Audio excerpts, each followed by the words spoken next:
They call a settlement. For Persephone Marlowe, it was closer to an eviction from her own life. Cornelius Blackwood stood in the courthouse hallway and told the lawyers, loud enough for her to hear, that his ex-wife would be back in a rented room within the year, begging for scraps of the fortune she never earned. He was wrong about the room. He had no idea what she'd find waiting for her at the end of a gravel road in a village he'd never bothered to visit, behind a door her own mother had sealed shut 40 years earlier. Before we jump back in, tell us where you're tuning in from, and if this story touches you, make sure you're subscribed, because tomorrow I've saved something extra special for you.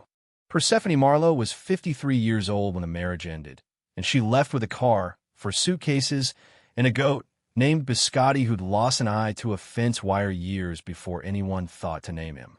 Everything else, the house in Ashford Park, the investment accounts, the 2 rental properties they'd bought together in the early years, all of it stayed with Cornelius. His lawyers had built a case so thorough it barely qualified as a fight. 42 years of marriage. And the paperwork said she'd contributed almost nothing that could be measured in dollars.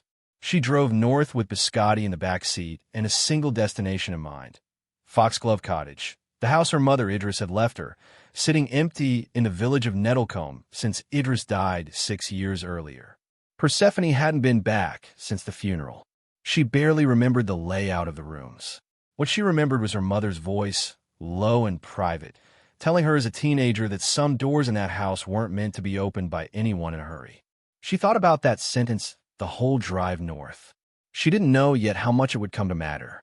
The morning she left Ashford Park for good, Cornelius stood in the driveway with his arms crossed and a small, satisfied smile that Persephone had learned to read over 4 decades of marriage.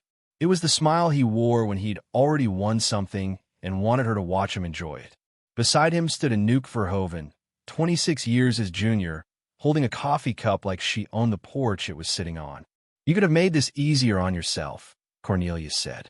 "Instead, you fought me for 2 years over a house that was never really yours." "It was my home for 42 years, Persephone said. "Home isn't the same as ownership," he said. "You'll learn that. Probably the hard way, given your track record with money." A neighbor, Tabitha Renwick, had come out to water her hydrangeas at exactly the wrong moment, and she wasn't watering them anymore. She was watching, the hose running slack in her hand, spraying nothing but the sidewalk. 53 and starting from nothing, Cornelius said, shaking his head like he pitied her. "I hope that cat of yours knows how to hunt, because I don't think you've got much left to feed it." "He's a goat," Persephone said. "Of course he is," Cornelius said, and Anouk laughed the way people laugh when they want credit for being in on the joke without actually finding it funny. Persephone didn't answer. She loaded the last suitcase into the trunk, opened the back door for Biscotti, and got in the car. She pulled out of the driveway without looking in a rearview mirror because she already knew what she'd see. Cornelius, watching her go, certain he'd finished her.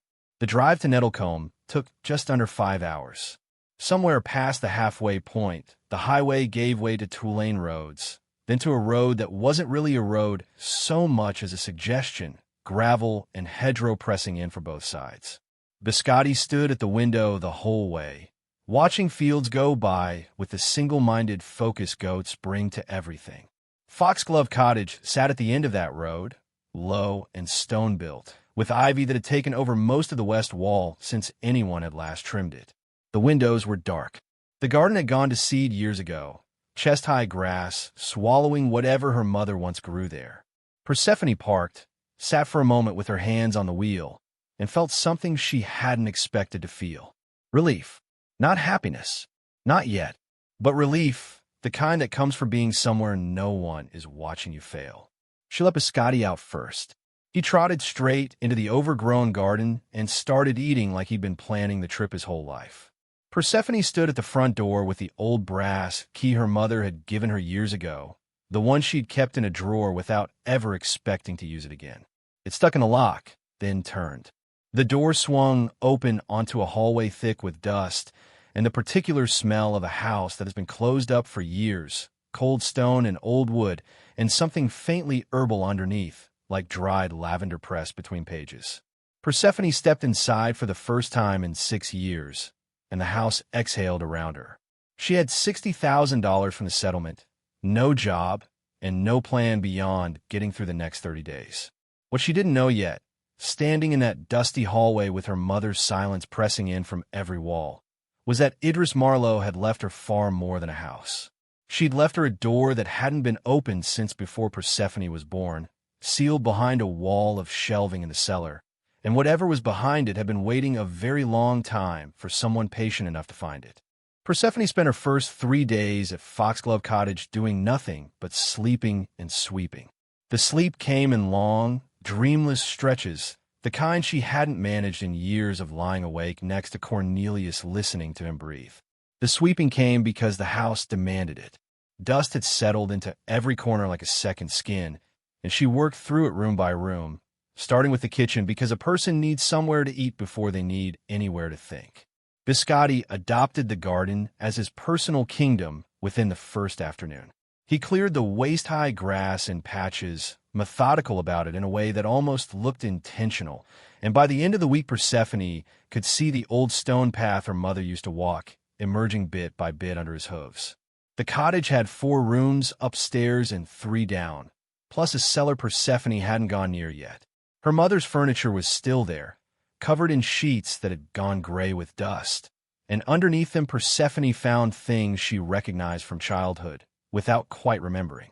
A writing desk with a broken hinge, a rocking chair by the window where Idris used to sit and read, a dresser full of clothes that smelled of cedar, and something floral Persephone couldn't name. She sold nothing that first week. She wasn't ready to. Instead, she cataloged, made lists, figured out what needed fixing and what could wait. The roof was sound. The plumbing worked, though the water ran brown for the first few minutes each morning. The electrical wiring was old but functional. Whatever else her mother's life had been, she'd kept this house standing. Money was the first real problem. $60,000 sounds like a fortune until you do the math on 30 years of remaining life, and Persephone had done that math more than once during the drive north. She wasn't going to find work easily. 53, no recent employment history, a resume with a 4-decade gap where her career should have been.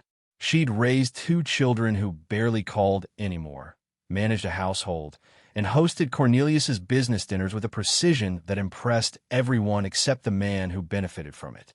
None of that translated into a job listing, so she did the only thing that made sense.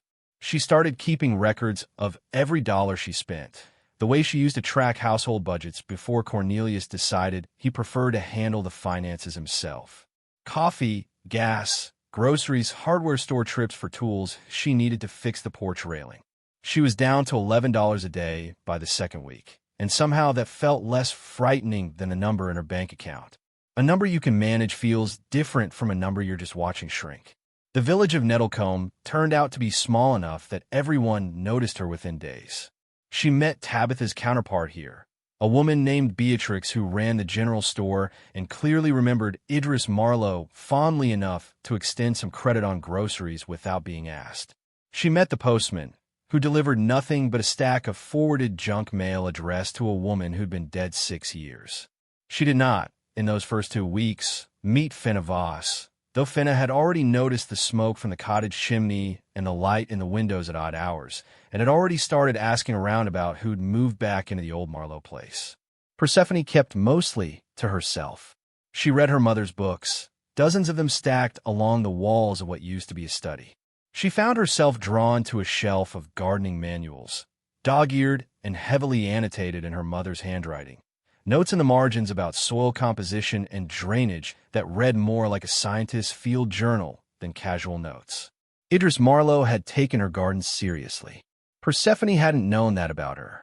She started clearing the garden properly in the 3rd week, working alongside Biscotti's more chaotic efforts, pulling weeds and turning soil that hadn't been touched in years. It was hard, physical work, the kind that left her hands raw and her back aching by evening, and she found she didn't mind it.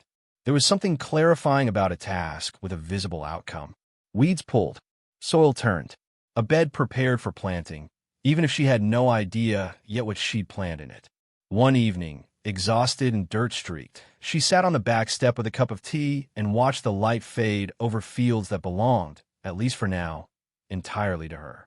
Cornelius was 300 miles away, probably at some dinner with a nuke, probably telling someone else's story about how his ex-wife had run off to the countryside to live like a peasant. Let him tell it. She wasn't listening anymore. Preparing and narrating this story took us a lot of time. So if you are enjoying it, subscribe to our channel. It means a lot to us. Now back to the story. It was near the end of that third week. While searching the cellar for a toolbox she remembered her mother owning, that Persephone first noticed something wrong with the shelving along the back wall. It didn't sit flush against the stone the way the rest of the cellar's fixtures did. There was a gap behind it, barely visible in the dim light of her lantern, no wider than a few inches. She almost dismissed it as settling, the kind of gap old houses develop over decades. But her mother's voice came back to her then, unbidden, from some conversation 20 years old. Some doors in that house weren't meant to be opened by anyone in a hurry. Persephone stood in the cellar a long moment, lantern raised, looking at a gap in the wall that shouldn't have been there, and felt the first real curiosity she'd allowed herself in months. Persephone didn't move the shelving that night. She told herself it was because the lantern was running low on oil, which was true, but the larger truth was that she wanted daylight for this. Whatever waited behind that gap had waited 20 years already, maybe longer. It could wait one more night. She barely slept. Biscotti seemed to sense something was different, pacing near the cellar door before she finally let him into the house for the evening, which she rarely did. He settled at the foot of her bed, and she lay awake listening to him breathe, running through everything she remembered about her mother and secrets and locked doors, which amounted to almost nothing. Idris Marlowe had been a private woman. Persephone had always assumed that privacy was just her mother's temperament, the same quiet reserve she'd worn her whole life. It had never occurred to her that the quiet might have been covering something specific. In the morning, she went down to the cellar with a proper flashlight, a crowbar from the toolbox she'd eventually found in the pantry instead, and enough coffee in her system to steady her hands. The shelving unit was heavier than it looked, built from thick oak and bolted into brackets that had rusted into place.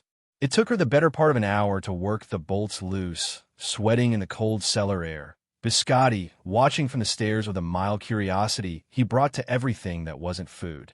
When the shelving finally came away from the wall, it revealed exactly what the gap had promised. A door, small, maybe 4 feet high, set into the stone and framed in the same dark oak as the shelving that had hidden it. No handle, just a keyhole, old-fashioned and slightly rusted at the edges. Someone had built this deliberately, sealed it behind a functional bookshelf so that anyone glancing at the cellar wall would see nothing but storage. Persephone sat back on her heels and stared at it for a long moment. Her first thought wasn't excitement. It was something closer to grief, a sharp pang for a mother she realized she'd never fully known. 42 years married to Cornelius, and she'd thought that was the marriage full of secrets. It hadn't occurred to her that her mother's quiet house might be hiding something too. She didn't have a key. She searched the desk upstairs first, the one with the broken hinge, going through every drawer twice. She found old letters, mostly from relatives long dead, recipes clipped from magazines, a savings passbook from a bank that had merged into 3 other banks since it was last used. No key. She tried the dresser, the kitchen drawers, an old tin box on the mantel that turned out to hold nothing but buttons and a few coins from decades ago. It was Fenna Voss who finally solved the problem, though not intentionally, and not for another 2 weeks. Persephone met her by accident on a walk along the hedgerow that bordered the cottage's northern edge, where Fenna had been cutting nettles for something she called a tincture, moving through the undergrowth with the unhurried confidence of someone who'd walked that same path for 30 years. "You're Idris's girl," Fenna said, not a question. She was maybe 70, weathered and sharp-eyed, with hands stained green from whatever she'd been gathering. "Persephone," she said. "Everyone called my mother Idris around here then." "Everyone called her Idris everywhere," Fenna said. She didn't much care for formality. She studied Persephone with an attention that felt less like scrutiny and more like recognition. "You look like her," Same way of standing like you're bracing for something. They talked for the better part of an hour, standing at the edge of the hedgerow, while Biscotti investigated the nettles with predictable disregard for his own comfort. Finna had known Idris for decades, had helped her with the garden more than once, had been inside the cottage a handful of times over the years. She didn't mention a cellar door, and Persephone didn't ask, not yet. Something told her this wasn't information to request outright. It was information that would come when it came. What Finna did mention, almost in passing, was that Idris used to keep a set of old keys strung on a ribbon, kept somewhere she called her memory box. Finna had seen it once, years ago, sitting on the windowsill of the back bedroom, a small tin decorated with painted flowers. Persephone found the tin that same afternoon, exactly where Finna had said, tucked behind a stack of folded linens in the back bedroom closet. Inside were 7 keys of varying ages, none labeled, along with a few photographs Persephone had never seen before. Her mother, younger than Persephone had ever known her, standing beside a man who wasn't Persephone's father. A different house, somewhere with mountains in the background. A newspaper clipping, yellowed and brittle, folded so many times it had nearly split along the creases. She didn't read the clipping that day. She was too focused on the keys, working through them one by one against the cellar door's rusted lock while Biscotti grew bored and wandered off to eat something he shouldn't. The 4th key turned. It took effort, the mechanism stiff from decades of disuse, but it turned, and the small door swung inward with a groan that echoed through the cellar like the house itself exhaling.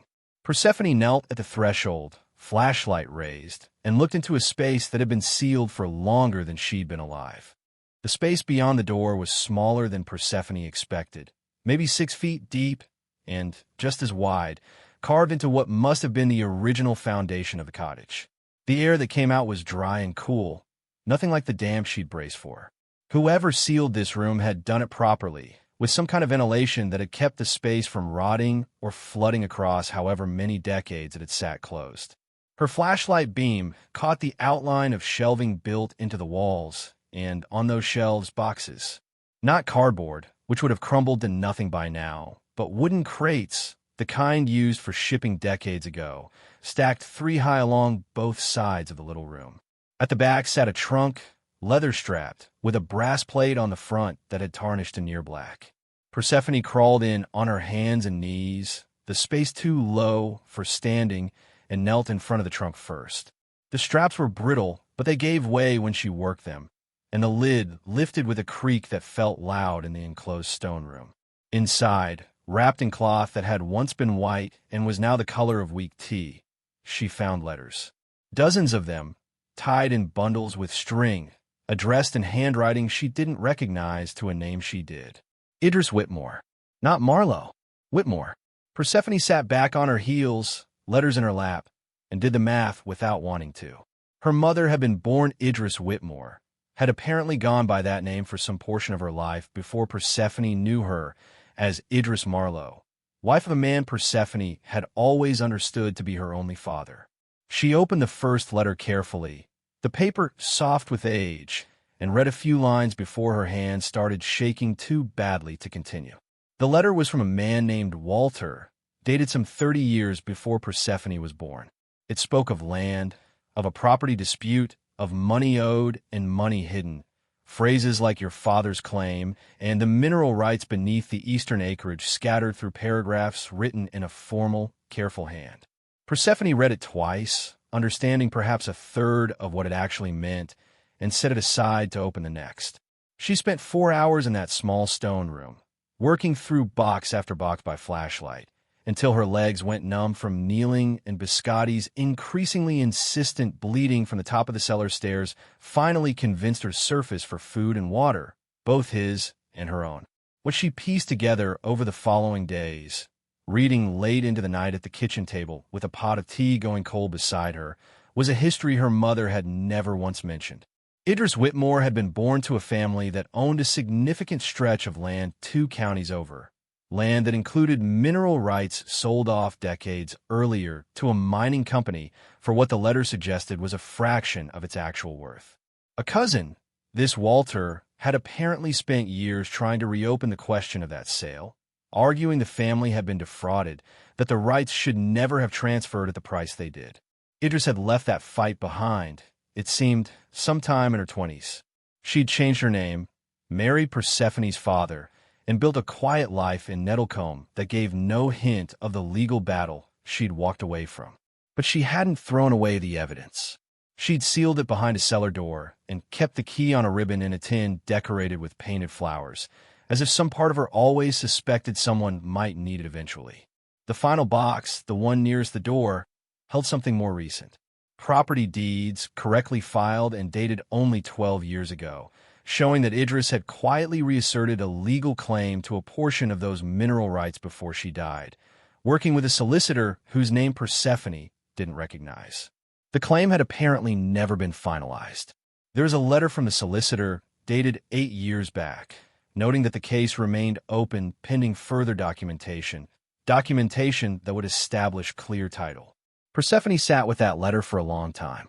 She thought about the land, about mineral rights she barely understood, about a mother who'd apparently spent her final years quietly pursuing something she never mentioned to her only daughter. And then, almost as an afterthought, because her mind was tired and grasping for anything familiar, she thought about her own settlement.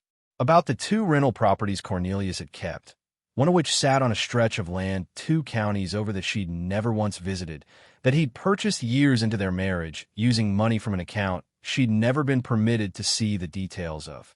She went still at the kitchen table, tea forgotten, staring at the deed in her hands. The location matched. Not close. Not similar. The exact parcel numbers referenced in her mother's most recent paperwork bordered the property Cornelius had bought 11 years earlier, the one he'd always described vaguely as an investment, the one his lawyers had valued suspiciously low during the divorce proceedings. Persephone didn't sleep at all that night. She sat with the boxes spread across her kitchen table, letters and deeds, and a newspaper clipping she still hadn't fully read, and began, for the first time since the divorce, to feel something sharper than grief or relief. She felt the particular, patient clarity of a woman who has just realized she is holding more power than the man who tried to destroy her ever imagined.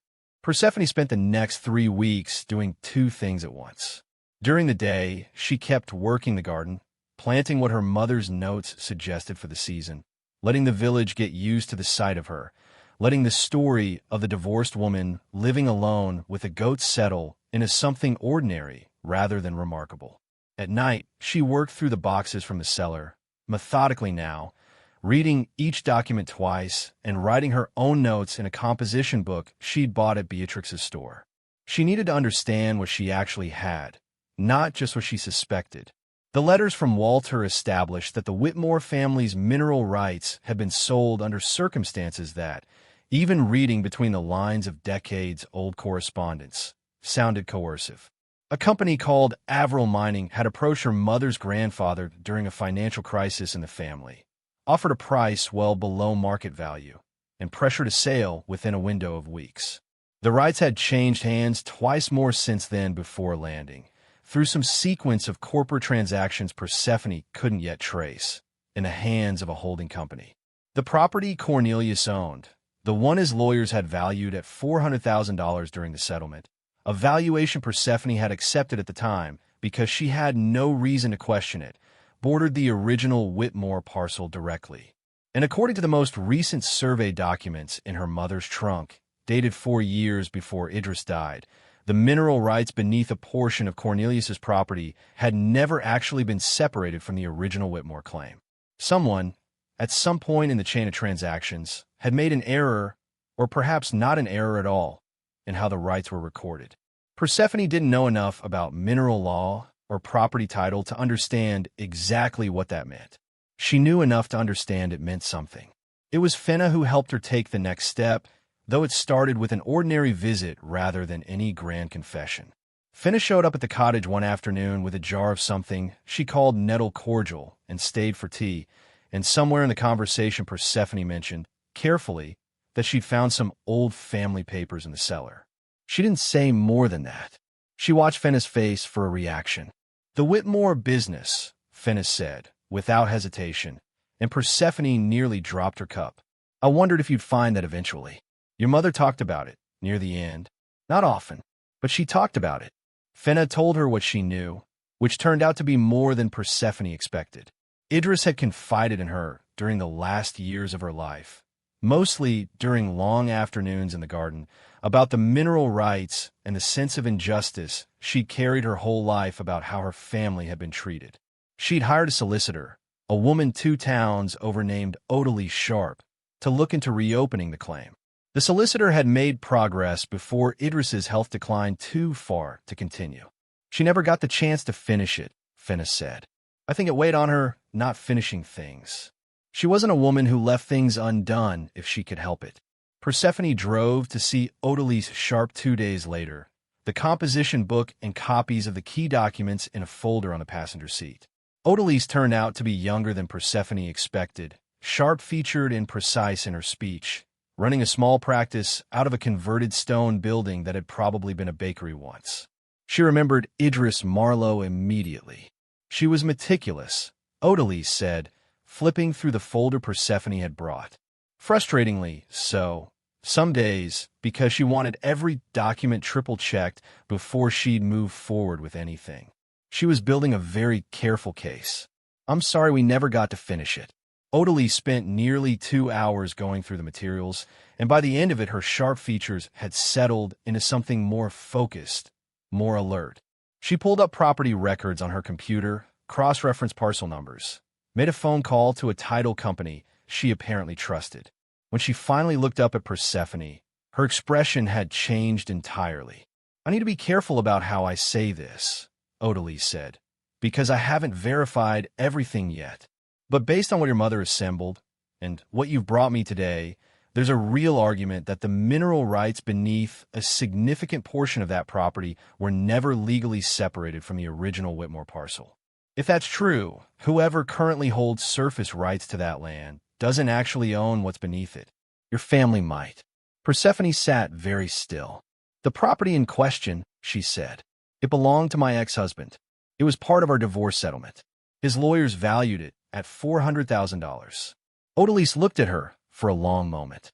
If the mineral rights are separable and belong to your family, she said slowly, and if there's anything beneath that land worth extracting, $400,000 might be a very small fraction of what that property is actually worth. Your husband's lawyers may have valued the surface. Nobody valued what's underneath it. Persephone drove home that evening with the windows down, the composition book on the seat beside her, and for the first time since the divorce, she wasn't thinking about what she'd lost. She was thinking about her mother, sealing a door behind a bookshelf and waiting patiently for someone to find it. She understood now what Idris had meant all those years ago about doors that weren't meant to be opened by anyone in a hurry. This one had waited exactly as long as it needed to. Odalie took the case on formally 2 weeks later, after a geologist she'd commissioned confirmed what the old document suggested. The mineral rights beneath roughly 60 acres, including most of the parcel Cornelius owned, had never been properly severed from the Whitmore title during the original 1962 transaction. A clerical oversight, most likely the kind that happens when land changes hands 3 times in a decade and nobody thinks to check the fine print against the original survey. It had sat there for 60 years, invisible, until a woman with a flashlight and a stubborn goat happened to pull a bookshelf away from a cellar wall. There was more. The geologist's report noted something Persephone hadn't anticipated. Recent test drilling on adjacent property had turned up promising indications of a rare earth mineral deposit, the kind currently in high demand for battery manufacturing. Averill Mining's successor company had quietly begun negotiations to lease drilling rights on several parcels in the area, Cornelius's included, for a project that hadn't yet been made public.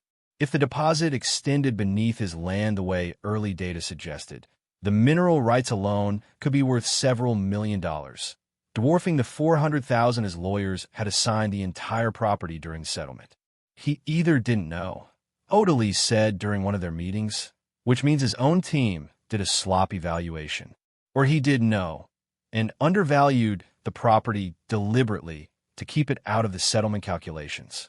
Either way, The number he presented to you and the court doesn't reflect what he's actually sitting on. Persephone thought about that for a long time. She thought about the small, satisfied smile Cornelius wore the morning she left. She thought about him telling his lawyers she'd be back within the year, begging for scraps. She didn't feel rage exactly. It was something quieter and colder than rage, the kind of feeling that doesn't need to shout because it already knows how the story ends. She and Odalise built the case methodically over the following 2 months. They filed a formal title claim asserting the Whitmore family's rights to the severed minerals, supported by the original 1962 documentation, the survey records from Idris's trunk, and the geologist's confirmation. Because the claim concerned mineral rights rather than the surface property itself, it existed in a different legal category from the divorce settlement entirely. Cornelius still owned the land. He no longer, if the claim succeeded, owned what was beneath it. They filed quietly. No press, no announcement, nothing that would reach Cornelius before the paperwork did. Odalise explained that title claims like this typically took months to resolve, notification periods, opportunities to contest, hearings scheduled far enough in advance that a determined opponent could tie things up for years if he knew what was coming and had reason to fight early. Persephone didn't want him ready. She wanted him blindsided. She kept living her ordinary life through those months.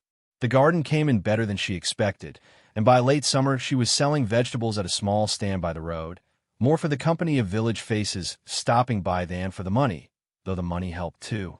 Biscotti grew fat and insufferable on discarded lettuce leaves. Finna visited most weeks, and the two of them fell into an easy friendship built on tea and long silences that didn't need filling. The notification finally went out in October, sent by certified mail to Cornelius Blackwood's registered address, informing him that a competing claim had been filed against the mineral rights beneath his property and that he had 30 days to respond. Persephone learned, much later, that he'd initially assumed it was a mistake, some clerical error from the county, and had let it sit on his desk for a full week before his own lawyer looked at it and understood exactly what it meant. By the time Cornelius realized the claim was serious, the geologist's report was already a matter of public record, and word had started moving through the small, tightly connected world of regional mineral rights buyers. A representative from the mining company's successor called Odalise directly, asking about the status of the Whitmore claim, no longer interested in leasing rights from Cornelius until ownership was resolved. His deal, whatever he'd been quietly negotiating, stalled out before it could close. Persephone heard about all of this secondhand, filtered through Odalise's careful updates during their bi-weekly calls. She never contacted Cornelius directly. She never needed to. The claim moved through the county recorder's office and then to a hearing, where the original 1962 documentation spoke for itself in a way no amount of expensive legal representation could argue around.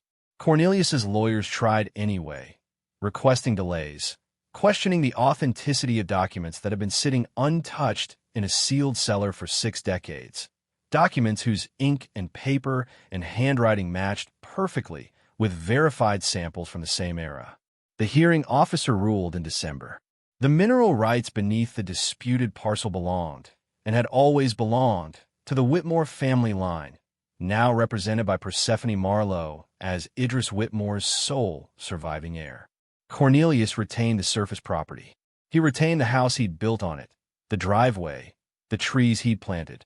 He no longer owned anything beneath the soil, and the soil, it turned out, was the only part anyone actually wanted. Cornelius found out the ruling had gone against him on a Tuesday afternoon, standing in his own kitchen while his lawyer explained it over the phone in the careful, clipped tone lawyers use when they're delivering news they know will not be received well. Persephone wasn't there to see it. She heard about it from Odalise, who heard about it from the hearing officer's office, who had no particular reason to keep the outcome private once the ruling was official. What happened next moved faster than Persephone expected. The mining company's successor, now certain of clear title, opened negotiations with her directly through Odalise within a week of the ruling. They wanted a long-term lease on the mineral rights, extraction rights for the rare earth deposit the geologist had flagged, with royalty terms that Odalise described, in her characteristically understated way, as very favorable. The initial offer alone, before any royalties from actual extraction, came to $2 million for a 10-year lease. Persephone read the offer twice at her kitchen table, Biscotti asleep in a patch of afternoon sun by the door, and felt strangely calm about it. Not triumphant, just calm, the way she imagined her mother must have felt sealing that door behind shelving all those years ago, certain that patience would eventually pay for itself even if she wouldn't live to see it happen. Cornelius tried to fight the ruling. His lawyers filed an appeal within the allowed window, arguing procedural irregularities in how the original claim had been processed, questioning the chain of custody on documents that had been locked in a stone room for 60 years. It went nowhere.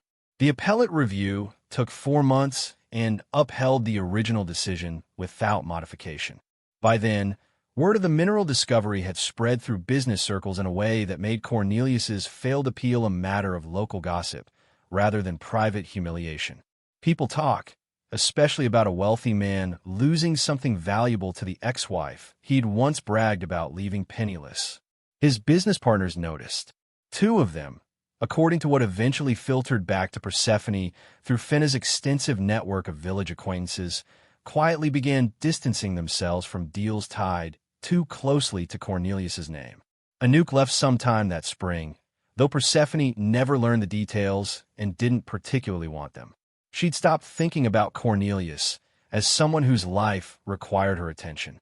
He'd become, without her needing to do anything further, simply a man whose worst mistake had been assuming he understood exactly how much his wife was worth. Persephone signed the lease with a mining company in March, a year and 2 months after she'd driven north with 4 suitcases and a one-eyed goat. The first payment cleared her account a week later. She sat with the number on her banking app for a long time before she closed the phone and went out to check on the garden, because $2 million didn't feel real yet, and weeding felt like the only thing that did. She didn't spend it the way people expect a windfall to be spent.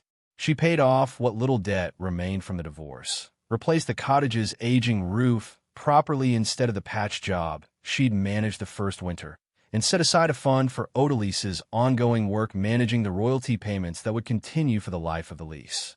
She bought a proper water heater. She bought Biscotti a companion goat, a younger one with both eyes intact, because Finna mentioned once that goats do better in pairs, and Persephone found she couldn't argue with the logic. She also, quietly, bought back one of the 2 rental properties Cornelius had lost in a separate business downturn that followed his failed appeal, not out of sentiment, but because Odalisse mentioned it had come up for a reasonable price, and Persephone had learned, over the past year, not to let a good opportunity pass just because it made her uncomfortable to want things. Cornelius reached out exactly once, in late spring, through a mutual acquaintance who passed along a message rather than a phone number. He wanted to talk. He thought, apparently, that enough time had passed for things to be smoothed over between them, that the mineral rights case had been business rather than personal, that they might find their way back to some version of civility. Persephone considered the message for the length of 1 cup of tea. Then she asked the acquaintance to pass back a single sentence. She wished him well with the surface property and hoped the trees grew nicely. No anger in it, no triumph either, just the flat, final tone of a woman who had genuinely finished thinking about him. She never heard from him again. That summer, she stood in the garden at Foxglove Cottage, watching the second goat, whom she'd named Clementine, chase Biscotti in slow, contented circles around the vegetable beds, and thought about the door in the cellar, still standing open now. No longer a secret, but a doorway she walked through occasionally just to sit in the small stone room and remember. Her mother had waited decades for someone patient enough to open it. Persephone understood now that patience wasn't the same as passivity. Sometimes it was the sharpest tool a person had. 2 years after the ruling, Persephone stood on the back step of Foxglove Cottage in the early evening light and watched Finna teach a group of village children how to identify which hedgerow plants were safe to gather and which weren't. It had become a small weekly ritual, one Persephone hadn't planned, but had grown to look forward to more than almost anything else in her calendar. The garden behind them had expanded well past its original borders, rows of vegetables giving way to a proper orchard she'd planted the previous spring, apple and pear trees still young but promising. The cottage itself looked nothing like the dust-choked house she'd unlocked with a stiff brass key. The roof was sound. The ivy had been trimmed back to something manageable rather than eliminated entirely, because Persephone had grown fond of the way it softened the stone in autumn. She'd added a small extension off the kitchen, a sunroom where she kept her mother's gardening books alongside a growing collection of her own, and where Biscotti and Clementine were, against all reasonable advice from actual goat owners, permitted to nap on the good furniture. She still visited the cellar room sometimes, though it no longer held anything but empty shelves and a single framed photograph she'd hung on the back wall, the one image from her mother's tin that she'd chosen to keep displayed rather than filed away. Idris, younger than Persephone had ever known her, standing beside the man who apparently helped her fight for a claim she never lived to see resolved. Persephone didn't know his full story, and she'd stopped needing to. What mattered was that her mother had believed something was worth preserving, worth sealing behind a door and waiting for, even without any guarantee that the waiting would pay off.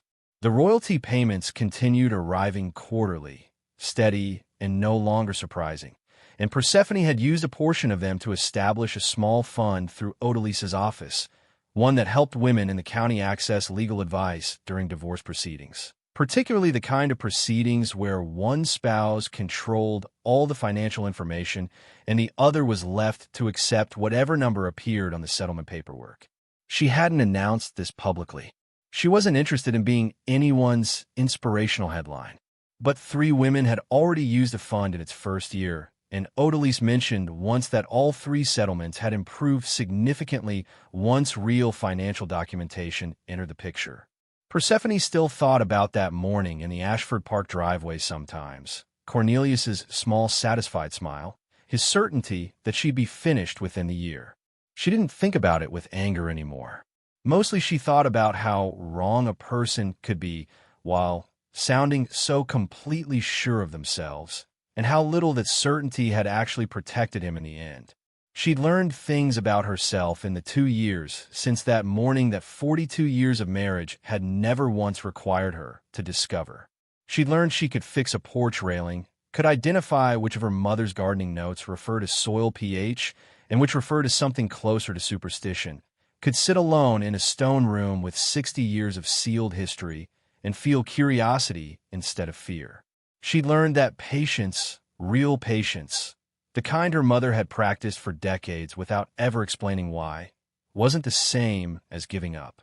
It was closer to a kind of faith, a bet placed on the idea that truth eventually finds the person willing to wait for it. If Persephone's story moved you, please subscribe to this channel and turn on notifications. We share powerful stories every week about people who turned their darkest moments into their greatest victories. Leave a comment below. Have you ever been underestimated by someone who thought they knew exactly what you were worth? Have you ever found strength in the last place you expected to look? Share your story. Someone reading might need to hear it today. Persephone's journey teaches something simple, even if it took her 53 years and a locked cellar door to fully understand it. The people who discard us rarely know what we're actually capable of because they've spent their whole relationship with us measuring only what serves them. Cornelius saw a wife whose contributions couldn't be itemized on a settlement sheet. He never once saw the woman underneath, the one who could clear a garden by hand, track every dollar to the penny, and recognize the value of a locked door when everyone else would have walked right past it. She teaches us that inheritance isn't only about what's written down in a will. Sometimes it's a habit of mind, passed quietly from mother to daughter, a way of paying attention to things other people overlook. Idris Marlowe left her daughter a house full of dust and a secret sealed behind a bookshelf. And in doing so, she left her something far more valuable than money. She left her the instinct to keep looking when everyone else assumes there's nothing left to find. For anyone who's been told they're starting from nothing, remember Persephone. Remember that the walls other people build to keep you contain sometimes hide doors they never knew existed. Remember that patience, real patience, paired with a willingness to do the slow, unglamorous work of uncovering the truth can turn even the coldest defeat into the foundation of everything that comes next. Thank you for joining us for Persephone's remarkable journey from betrayal to triumph. Up next, you've got two more standout stories right on your screen. If this one hit the mark, you won't want to pass these up. Just click and check them out. And don't forget to subscribe and turn on the notification bell so you don't miss any upload from us.